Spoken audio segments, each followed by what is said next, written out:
Kia ora, welcome. Deirdre from my backyard, and this is just talking from my backyard to yours. And today I've got a spectator.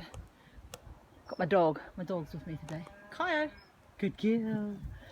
Well, I thought today I'd just talk a little bit about our Feijoa trees. I guess when we first arrived on this section, I thought, oh great, Feijoa trees, we'll do some hedging, and we'll be able to train them into a hedge. Well, that hasn't really eventuated as much as I'd hoped, because I enjoy the big size of the tree just too much. So the tree has stayed pretty much as it is, and in fact the more I look at it through the camera here, I realise that it needs a bit of work. So Feijoa trees ideally like to have birds be able to fly through them, because small birds are their main pollinator. And at this season we are waiting on the Feijoa trees, Feijoa fruit to be ready. So there's one or two there that we can see. There'll be more hiding, and in this Feijoa tree there's some there. So originally I was planting and looking to plant the unique variety, which are known to be largely self-fertile and also a bit more clay tolerant. But I have to say that the unique variety certainly benefits from having something else to pollinate with. So I've planted alongside this unique. This is a unique variety. I've planted beside it this rather squashed in variety, and I do see that it is fruiting reasonably well this year. And this one's called kakariki. So it's just it's not such a heavy producer as the unique, but it is a great companion plant, and it will pollinate. So my gorgeous kowhai tree needs a bit of a haircut to allow and this is another kakariki in underneath there, but we'll have a wander and look at these plants from the path below in a minute. So yeah, in here I'd probably take out every other branch in through the middle of the tree so that the structure was a bit more open. This particular plant here, unfortunately, the busyness of life hit and it got completely buried by one of our terrible noxious weeds here, which is the banana passion fruit vine, and there's a couple of other native vines that can get quite established as well. So they will need a good cutback and spraying with whatever comes to hand, possibly sort of a clinging gel-like spray that will just deter the plant from growing, and we'll get in underneath and we'll be able to pull the vines out as best we can. But yeah, so this particular tree was completely covered, and I thought we'd lost it, and that was just last season. But then this season it's looking really good. It's looking much healthier than it was. It's got some good fruit coming on it, and in actual fact it's probably a more open tree to this other one here that's a bit more squashed in.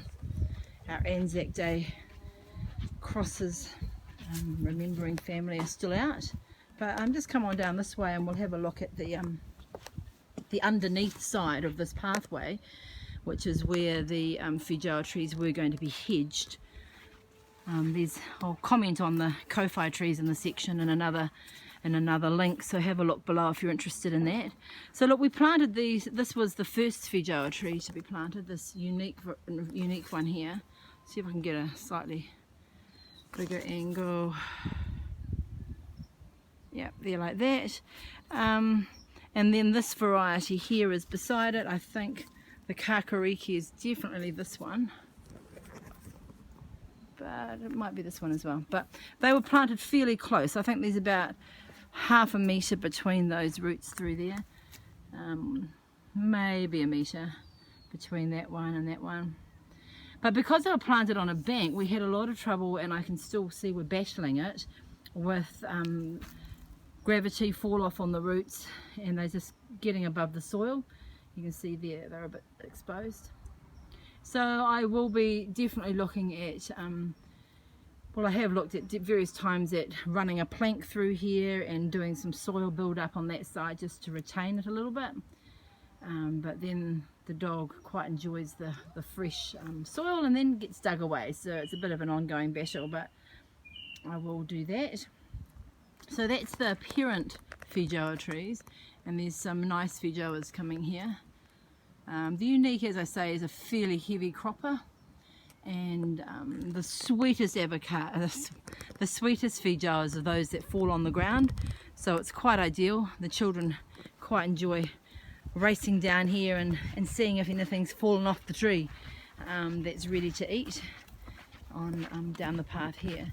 But then for those of you that might have seen the videos or subscribed to the grape series or the avocado one, would have seen this terrace section here.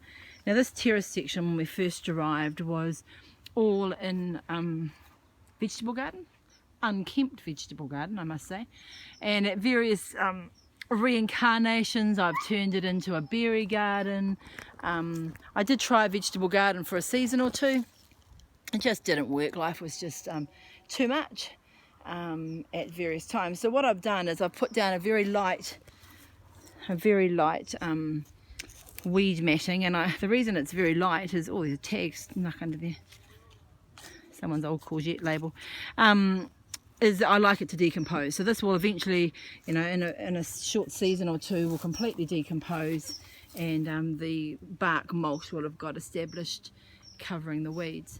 So what I've done down here is I've actually decided that this bottom terrace can be just Feijoa trees. They do quite well in this climate, and so I've got a variety of cuttings here. So that's a unique. See, again, there's a little bit of an eating thing happening here, so I'll have to come back and check this plant out, have a good look, see if we've got something that I might need to put some. See, that leaf there is quite badly eaten away. So yeah, I'll have to come back and have a look at this.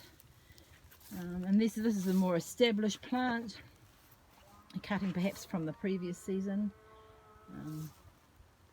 This one here was sitting on my windowsill for so long that one day I said to my daughter, go and pop that down in the garden for me. Well, it wouldn't have been exactly where I would have put it, but look, it's in the ground, and look at that. It's even got, I normally would take them off in the first season, but it's even got a couple of baby Feijoas on it. Very proud. Very, very proud mama with her Feijoa trees. Oh look, you gotta love Feijoas to put the trees in, but if you enjoy them, I say wherever you are in the world, give it a go. So it's a reasonably healthy plant there. This one over the back, looking particularly sad. It's lost a large number of its leaves. So I'll come back later, I'll take out all that twiggy kind of top growth. I'll trim it right back, I'll take out any of those damaged leaves. I might open up around its roots a little bit, pull the bark back so that it gets a little bit more air and watering in down there, and then we will see if it enjoys it a bit more. But I'm just balancing on our fencing supplies here. So one day, it's one of those things that you think, well, one day we might use that, so we just put it in the corner of the garden here, just in case one day we do use it. But look, that's all the Feijoas from me at the moment. I hope you enjoyed that. Put any comments below or subscribe if you want to see our Feijoa trees growing. I'll put up some posts about that and what we're doing with them here in Otago, Dunedin. Lockdown 2020, so it's made us, I guess, a little bit more closer to home and appreciating what we've got around us a bit more. So we're very grateful for our backyard, and so I wanted to share it with you, from my backyard to yours. Take care.